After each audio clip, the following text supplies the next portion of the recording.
Hey, I got a new mic now. Monster Hunter is not a series that's very well known for its bugs. Most games in this franchise were released before the era of patches. Combine that with the relatively restrained scope and, let's say, ample reuse of assets in service of the gameplay loop, and it means that Capcom usually made damn sure these things didn't behave in weird ways before shipping them out. And for the most part, that came out to be true. No Monster Hunter game has ever shipped with serious issues, the biggest controversy probably being 3 Ultimate's charm tables, which are only a thing players in too deep like me could care about. Still, that didn't stop a few oversights from slipping through the cracks, and this video today is focused on the weapon with the most interesting glitches in the series by far, the Gunlance.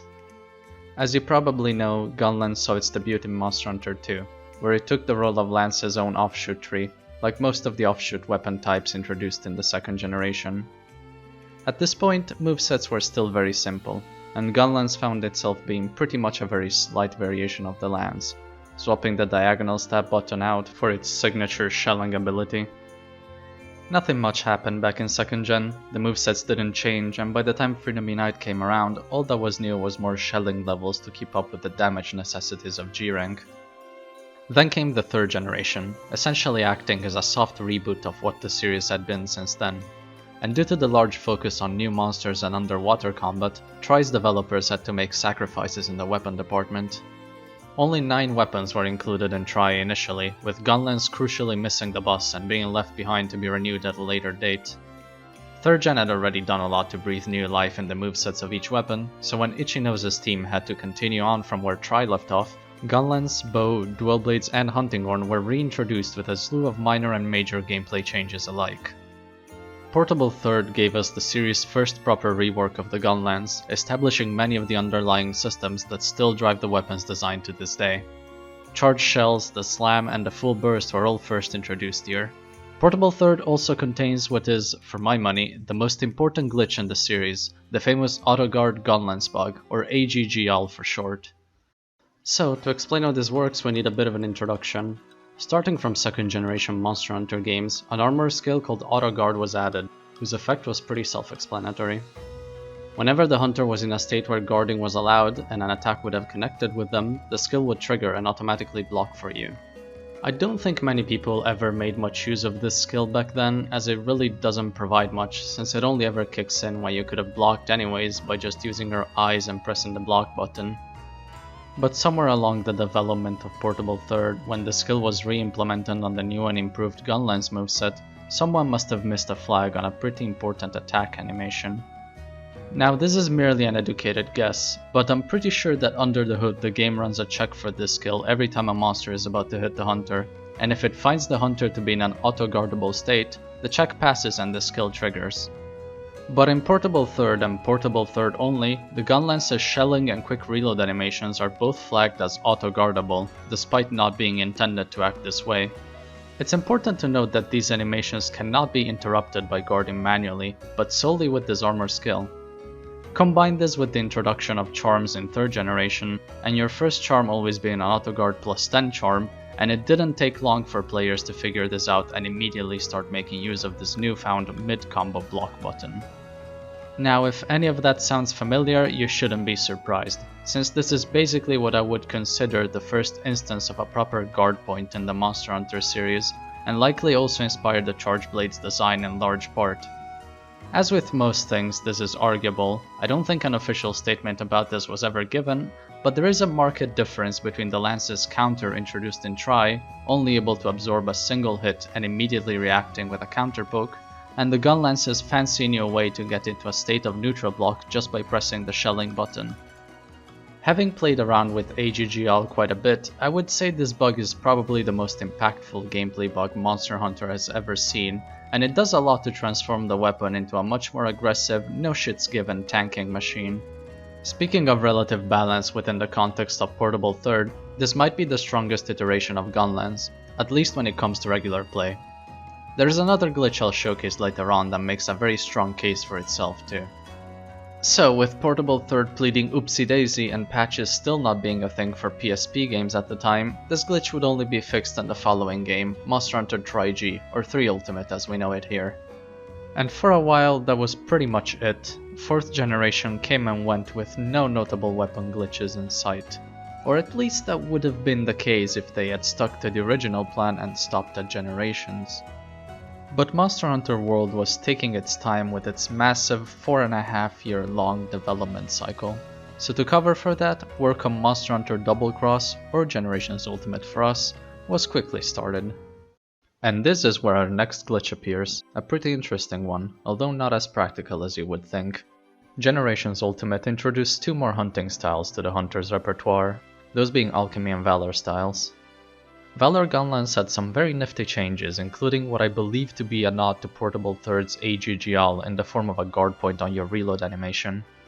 Valor stance into shelling was one of the fastest ways to build your Valor gauge, so players got a lot of mileage out of it, and this move here is the key to our next little bug.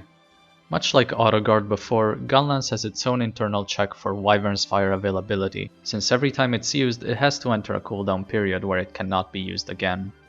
It would be quite a problem if there was a way to combo into Wyvern's fire that completely ignored this cooldown flag, wouldn't it? That's right, in Generations Ultimate, attempting to Wyvern's fire right after a Valor stance shell will completely ignore the cooldown timer, effectively handing you an awkward but reliable way to infinitely Wyvern's fire to your heart's content. Oh, and you can only do it in Valor mode. It won't work unless you have the fast Wyvern's fire combos from filling your Valor gauge. Now, the timing for this can be very strict. It's not a downright free action like AGGL was, but it can be learned and consistently executed. The easiest way I found to get it is to Valor stance shell and then start holding A+X just as the shell connects.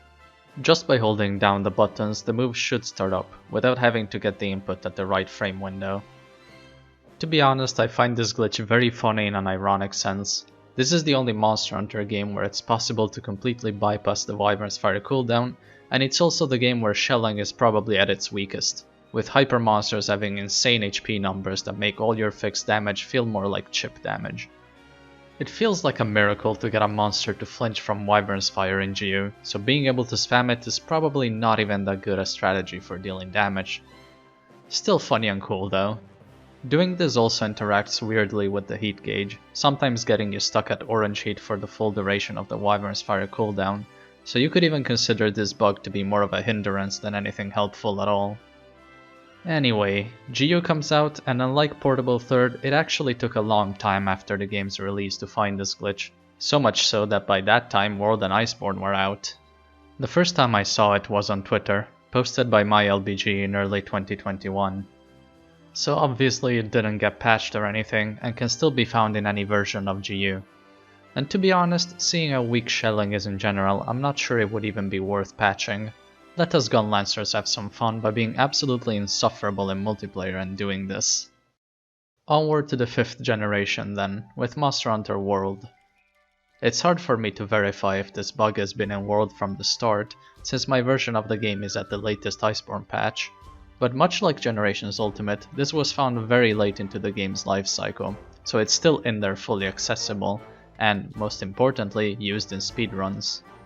This is the glitch I was referring to when I was talking about the impact on the weapon's balance, as Monster Hunter World's Wyrmstake cannon stacking bug arguably makes it the top 1 highest DPS weapon in the game.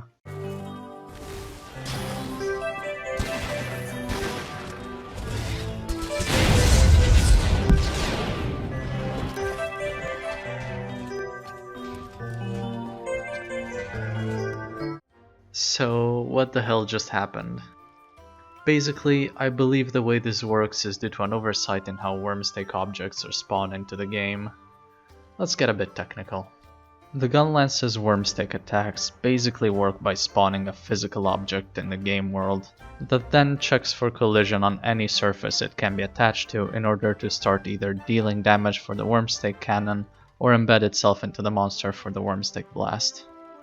For consistency purposes, anything that can be hit by a hunter must also be capable of getting staked, although doing this with something like a barrel bomb will just result in the bomb exploding. The oversight is found in the cases when multiple stakeable objects are overlapping each other, and a stake is attached to the monster at the same frame. In order for the interaction to play out properly, the game must spawn a Wyrmstake for every object it connects with. So hitting 2 bombs will actually create 2 Wyrmstakes for the single frame necessary to set the bombs off. But what happens if a monster's hurt box is also overlapping these bombs on the frame the stakes are spawned? Instead of disappearing from the game world the moment their physical object of contact explodes, the newly spawned stakes seemingly all attach themselves to the monster's hurt box, being able to quadruple the amount of stakes you can spawn with 2 bombs and a snowman. It's actually probably more complex than that, and wholly inconsistent in the number of hits, but that's my conjecture. Combine that with 3 other Gunlance players all spawning their objects and contributing their own stakes, plus a light bowgun to put the monster to sleep so the shots can be lined up perfectly, and Gunlance can output way more damage than any single monster has HP in this game. Quite insane, but it of course requires a lot of precision and setup, and as such does not really see any prominence in general play. Conveniently, it seems that dropping all your items while stationary, then draw guarding and hopping back with Evade Extender level 3 is enough to perfectly space you to land this, which is nice. As far as I know, this bug's been in the game since day 1, but as I've said, it took people a long time to find out, so it's still there for everyone to go buck wild with. And finally, we reach our last stop at the current Monster Hunter game, Sunbreak. Rise introduced a few bugs, most notably the bow's attack cancel being able to shoot double the arrow volleys, but nothing really game breaking. With Sunbreak, new Silkbind moves were added for each weapon, and AGGL got its biggest burst damage option in Bullet Barrage. Somehow, in the Title Update 3 patch of Sunbreak, something slipped by again, in the exact same way Geo's Infinite Wyvern's Fire did, that allowed hunters to perform Bullet Barrage while only consuming 1 wire bug rather than the usual 2. Unfortunately, this is only a footnote on the page of Gunlance bugs, as it doesn't exist anymore in the current update of the game. This could only be done after a quick reload, but it was patched out right as soon as it was discovered. It also had the downside of doubling the cooldown of the wire bug you used, so all in all I'm not even sure it was broken. And that concludes the show on the many glitches Gunlance has had throughout the series. There of course have been other weapons with notable bugs, but none quite as often as the good old boomstick. It might be the relatively complex moveset or the frequent introduction of complex new mechanics like the stake, but something seems to always slip through the cracks. Hope you found something interesting to try out. I really like messing with all of these from time to time. With that said, go out and play more Gunlance, and happy hunting.